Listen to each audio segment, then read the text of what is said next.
హరి ఓం. శ్రీ గురుభ్యో నమః. శ్రీ రమణ సద్గురుదేవాయ నమః.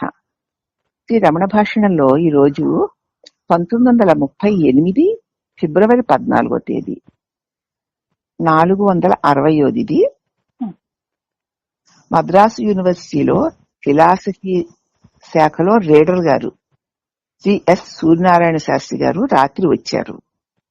వారికి ఒక సంశయం కలిగి అది ఆత్మబోధ అన్నదానికి లక్ష్మణ శర్మ గారి వ్యాఖ్య చదవగా తొలగిపోయిందట. ఆయనకి ఒక సంశయం కలిగిందట. అది ఆత్మబోధ శ్రీ లక్ష్మణ శర్మ గారి వ్యాఖ్యానం చదివారట. ఆ సంశయం తొలగిపోయిందట. ఆ సంశయం ఏమిటో భగవాన్తో చెప్పారు. ఏమనంటే, ప్రపంచం ఒక ఊహ గాని తలుపు గాని ఎలా కాగలదు? తలుపు మనఃవృత్తి, మనసుకి స్థానం మేధ. అది మానవుని కపాలంలో ఉంది. అతడు విశ్వంలో అల్పాల్పమగు ఒక అంశము. అట్లయినప్పుడు ఇంత విశ్వము వాని మేధస్సు పొరలలో వదగడం అసాధ్యమే కదా. అతనికి వచ్చిన సంశయం అదనమాట ఆయనకి, నా సూర్యనారాయణ శాస్త్రి గారికి. ప్రపంచం ఒక ఊహ గాని ఒక తలుపు గాని ఎలా అవుతుందండి? ఊరికే నీ ఊహేను నీ తలపే అంటున్నారు. ఒక ఊహో ఒక తలంపో ఎలా అవుతుంది? తలపేమో మనసు యొక్క ప్రవృత్తి, తలంపులు. ఆ మనసుకి స్థానము మేధస్సు. అదేమో మానవుడి కపాలంలో ఉంది. మన తలలో కదా ఉంది మేధస్సు, కపాలంలో ఉంది. అతడు విశ్వంలో అనేక కోటాను కోట్ల జీవులలో అల్పమైన ఒక చిన్న అంశము. కోటాను కోట్ల జీవుల్లో మనం ఎంత? ఒక చిన్న అంశము. అంత చిన్న అంశమైనటువంటి మానవ మేధస్సులో అల్పమైనటువంటి మానవ మేధస్సులో ఒక ఊహ ఒక తలంపు ఈ ప్రపంచము అని ఎలాగా ఈ అల్ప మేధస్సులో గ్రహించగలడు? అలాగే అయినప్పుడు ఇంత విశ్వం వాని మేధస్సు పొరల్లో ఎలా ఒదిగి ఉండగలదు? అది ఆయన యొక్క ప్రశ్న. దానికి భగవాన్ సమాధానం ఇలా ఉంది. నీవు చెప్పినటువంటి అస్తిత్వాన్ని మనస్సుకి ఆరోపించుకున్నంత కాలము ఈ సంశయం తప్పదు. అస్తిత్వం అంటే ఉండడం కదా. నేను ఉన్నాను అని నువ్వు మనస్సుతో సంకల్పించుకుని ఉన్నంత కాలము, మనసుకు ఆరోపించి చూస్తున్నంత కాలము ఈ సంశయం తప్పకుండా నేను అల్పమైన కోటాను కోట్ల జీవరాశుల్లో అల్పమైన ఒక చిన్న తలంపు రూపమైన వాడను. అట్టి నా మేధస్సులో ఈ విశ్వమంతా ఉందే, ఎలా ఉంటుంది అని సంశయం తప్పకుండా వస్తుంది. నువ్వు మనోభావాలతో నువ్వు చూసుకున్నప్పుడు. కానీ మనస్సు అంటే ఏమిటో ఆలోచించి చూడు. నిద్ర నుంచి లేచిన వాడికి జగత్తు కనిపిస్తుంది కదా. అది కూడా నేను అన్న తలంపు కలిగిన తర్వాతనే కనిపిస్తుందా? ఆ తలంపు కలగక ముందుందా? కలిగిన తర్వాత. నేనన్న తలంపు కలిగిన తర్వాతనే తల ఉన్నతమవుతుంది. ఆ తలంపు కలిగిన తర్వాత నిద్రలో పక్కకి వాలిపోయింది. నేను అన్న తలంపు కలిగిన తర్వాత స్ట్రైట్ గా నిలబడింది. తలంపు చైతన్యం కాకపోతే వాలిపోయిన తలని లేచి నుంచుంది అంటే ఆ నేనన్న చైతన్య ప్రసరణ లేకపోతే తల మళ్ళీ చక్కగా ఉన్నతంగా ఉండగలదా?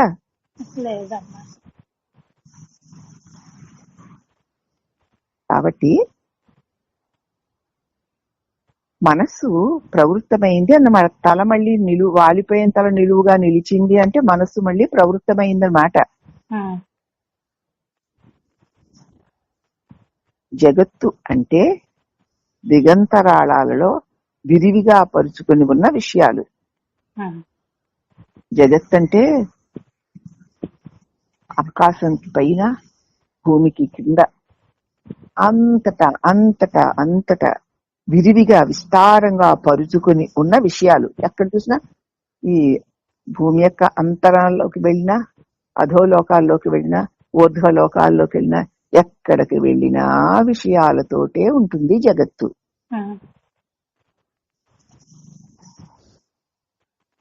జగత్తు అంటే దిగాంతరాలలో విరివిగా పరుచుకుని ఉన్న విషయాలు. వానిని అవగాహన చేసుకునేది ఎవరు? మనస్సు. ఇక్కడుంది, అక్కడుంది, భూలోకంలో ఇలా ఉంది, భువర్లోకంలో సువర్ణలోకంలో ఇలా ఉంది, దానిలో అలా ఉంది, దీనిలో ఇలా ఉంది, ఇది బాగుంది, ఇది బాగోలేదు అంటూ దాన్ని అర్థం చేసుకునేది మనసే కదా. ఆకలించుకున్నది, ఆకాశాన్ని ఆకలించుకున్న మనస్సు తానే ఆకాశం కాదా? ఆకాశాన్ని అర్థం చేసుకోగలిగిన మనస్సు తాను ఆకాశం కాకపోతే ఆకాశాన్ని ఎట్లా అర్థం చేసుకోగలదు?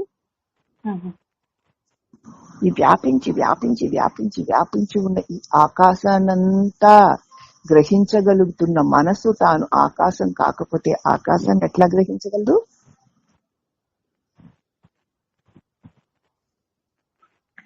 మనసు తానే ఆకాశం. ప్రదేశము భూతాకాశం, మనసాకాశం కదా.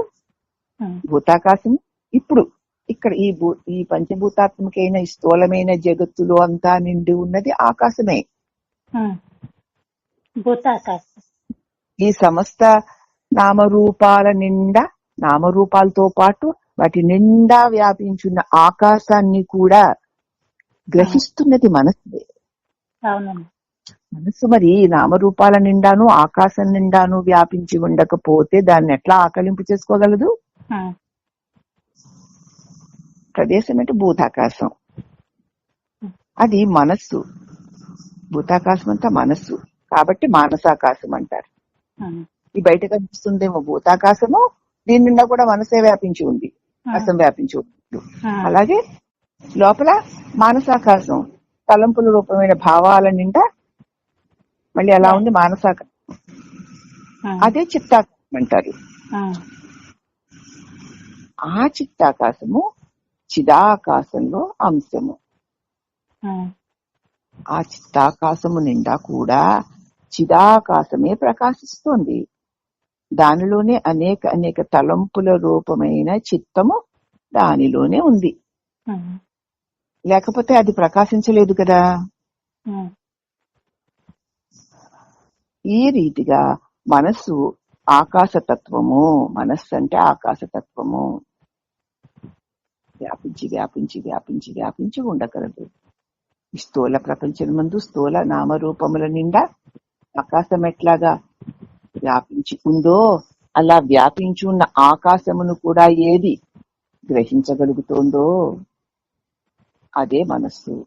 అలాగే మానసాకాశం నిండా, భావాల నిండా, తలంపుల నిండా ఏ ప్రకాశము నిండి ఉండడం వల్ల తలంపులన్నీ తెలియబడుతున్నాయో అదే మానసాకాశం, చిత్తాకాశం. ఈ చిత్తాకాశము, ఈ భూతాకాశము దేని వల్ల తెలియబడుతున్నాయో అదే చిదాకాశం. ఈ రీతిగా మనస్సు ఆకాశతత్వం తెలుసుకో. జ్ఞానతత్వ పక్షంగా దానిని అధ్యాత్మ విధులు ఆకాశంగా జ్ఞానతత్వంగా చూస్తున్నప్పుడు మనస్సుని ఆకాశతత్వంగా చూశారు. ఆ పైన ప్రశ్నలోనిది విరోధాభాసే అని తేలిపోతుంది. ఆ తర్వాత అల్పాల్పమైనటువంటి నేను, అనంతమైన జీవరాశిలో అల్పాల్పమైన నేను అనేటువంటి ఈ వ్యక్తి యొక్క మెదడులో ఇంత ఆకాశము ఉంది, ఇంత ప్రపంచము ఉంది అంటే ఎలాగా అన్నావుగా. ఇప్పుడు చూడు, దేనిలో ఉందో ఈ ప్రపంచమంతా మెదడులో అంటున్నావు అంటే మనసులో. ఆ మనస్సు ఆకాశ స్వరూపమై ఉంది. వెలుపల భూతాకాశము నిండా వ్యాపించి ఉంది, చిత్తాకాశం నిండా వ్యాపించి ఉంది. ఆ వ్యాపించి ఉన్న భూతాకాశ చిత్తాకాశాలకి ప్రకాశమునిస్తున్న చిదాకాశమే దాని నిజస్వరూపం. చిదాకాశం ఆశ్రయించుకొని చిత్తాకాశము అనేక చింతలతో ప్రవర్తిస్తూ చిత్తాకాశమును ఆశ్రయించుకొని భూతాకాశమంతా వ్యాపించి ఉంది. ఆ వ్యాపించి ఉన్నటువంటి భూతాకాశంలో చిత్తాకాశంలో తెలియబడే సమస్త దృశ్యమానమైన జగత్తు కూడా చిదాకాశ ప్రకాశమే అయి ఉంది.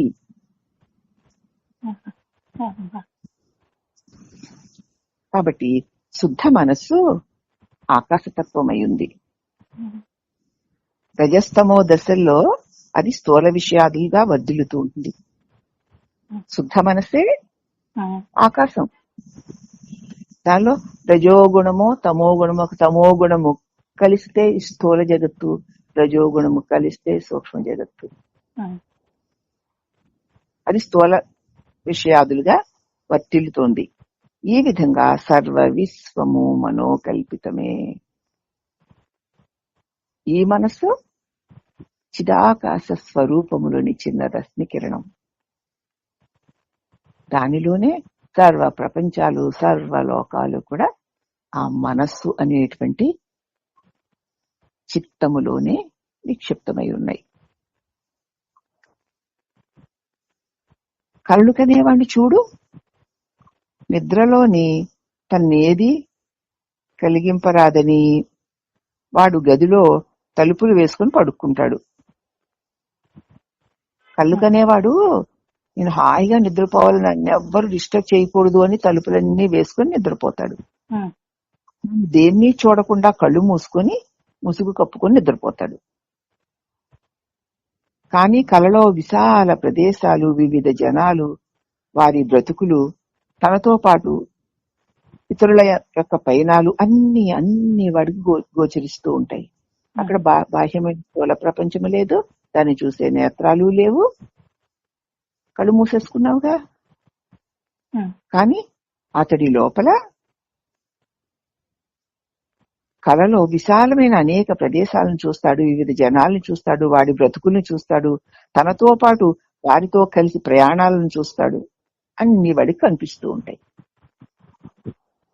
ఈ ఉప్పుల దృశ్యం వాని తలపుల్లో దూరి వచ్చిందా? దృశ్యం అక్కడి నుంచి వచ్చింది. అంతా వాడి మనసులో విప్పారి ఉన్నదే, తన మనసులో ఉన్నదే విస్తరించి వ్యాపించి ఉన్నట్లుగా కనిపిస్తోంది. ఆ మనసు నిద్రిస్తున్నా తనదా కాక కలలోని వ్యక్తిదా? నిద్రిస్తున్నాడు ఒక రామయ్య. కాబట్టి ఆ మనస్సు నిద్రిస్తున్నా తనదా, నిద్రిస్తున్న వాడిదా, లేకపోతే కలలో ఉన్న వ్యక్తిదా? నిద్రిస్తున్నవాడు రామయ్య కదూ. మరి కలలో ఉన్న వ్యక్తి ఎవరు? ఆ దృశ్యం వీడిదే వాడిదా? అది నిద్రిస్తున్న వాడిదే అయ్యుంది.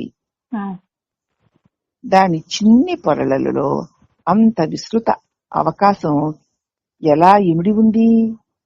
అది చిన్న అంటున్నావు కదా, దానిలో ఎంత అద్భుతమైన జగత్తునంతా సృజించుకుని దానిలో అన్నిటినీ చూడగలిగినటువంటి విస్తృత అవకాశము ఎలా ఇమిడి ఉంది? కాబట్టి విశ్వము సర్వము కేవల సంకల్ప మాత్రమేనని, లేక తలంపుల వరుసయేనని ప్రాయికంగా అంటారే, దానికి ఈ విధంగా మనం అర్థం చేసుకోవాలి. ఈ మనస్సంతా కేవలం సంకల్పం మాత్రమేనండి, తలంపుల సమూహం ఇదంతా అని చెప్తూ ఉంటారు కదా వేదాంతంలో, శాస్త్రాల్లో. దాన్ని అలా అనుకుని ఊరుకోకూడదు. దానిని ఈ విధంగా ఎలాగ విశ్వమంతా తలంపులోని అలా ఉంది అన్నదాన్ని విచారణ పూర్వకంగా ఇలాగ అర్థం చెప్పుకోవాలి అని విపులంగా. ఈ మనస్సే విశ్వము, మనస్సును విడిచి విశ్వము లేదు, జగత్తు లేదు అనేటువంటి దానికి భగవాన్ అతి ఖచ్చితంగా పరిశీలించి చూసుకో, మనస్సులో ఈ విశ్వం ఎట్లా ఇమిడి ఉందో. అలా ఇమిడి ఉండడానికి మనసుకి ఆధారమైనది ఏదో ఆ చిత్ స్వరూపమును గాంచిన క్షణంలో ఈ మనస్సు దీనిలో అనేకంగా వ్యాపించి ఉన్నట్లుగా తోచుచున్నటువంటి దృశ్యము కూడా అదృశ్యమైపోతాయి. ఈ మనస్సు ఉన్నంతసేపు ఈ దృశ్యం అదృశ్యము కాదు. ఈ మనస్సు తన్ను తానెవరా అని తను తాను చూసుకున్నప్పుడు అదృశ్యాలకు అతీతమైన ఆ చిత్ స్వరూపమును నీ స్వరూపంగాను పొందగలుగుతావు అని దీనిలో సందేశం అన్నమాట. ఇంతవరకు చక్కగా భగవాను మద్రాస్ యూనివర్సిటీ నుంచి వచ్చినటువంటి రీడర్ గారైన శ్రీ సూర్యనారాయణ శాస్త్రి గారికి ఆయన అడిగినటువంటి సందేహానికి అనేక విధాలుగా నీ నిజ స్వరూపాన్ని, నీ నిజ తత్వాన్ని చక్కగా తెలియచేస్తూ, నీ నిజతత్వాన్ని ఈ నేను అన్న వ్యక్తి రూప తలంపు ఎలాగున అనంతంగా వ్యాపించిన జగత్తు చూపిస్తూ భ్రమలో పెడుతోందో, ఇది ఎవరికా అని ప్రశ్నించుకుంటే ఆ భ్రమ తొలగిపోయి తాను ఆ చిదాకాశ స్వరూపమైన అనుభవమును పొందడమే మనం విచారణ చేసి పొందగలిగేది అని అతి స్పష్టంగా తెలియజేశారు. ఇదంతా కొంచెం బాగా బోధతో, భగవాన్ యొక్క మరి భాషణలతో, భగవాన్ యొక్క రచనలతో నిరంతర మరణంలో అనుసంధానమై ఉన్న వారికి మాత్రమే బాగా అవగతమవుతుంది. లేదు వేరే సాధనలు చేసుకున్న వారికైనా వారికి ఇలాంటి ప్రశ్న కలిగితే వారికి కూడా ఇది చక్కటి సమాధానాన్ని ఇస్తుంది. కాబట్టి భగవాన్ని ఆశ్రయించిన వారందరూ తప్పనిసరిగా తరించి తీరుతారు. హరి ఓం నమః. శ్రీ రమణ సద్గురుదేవాయ.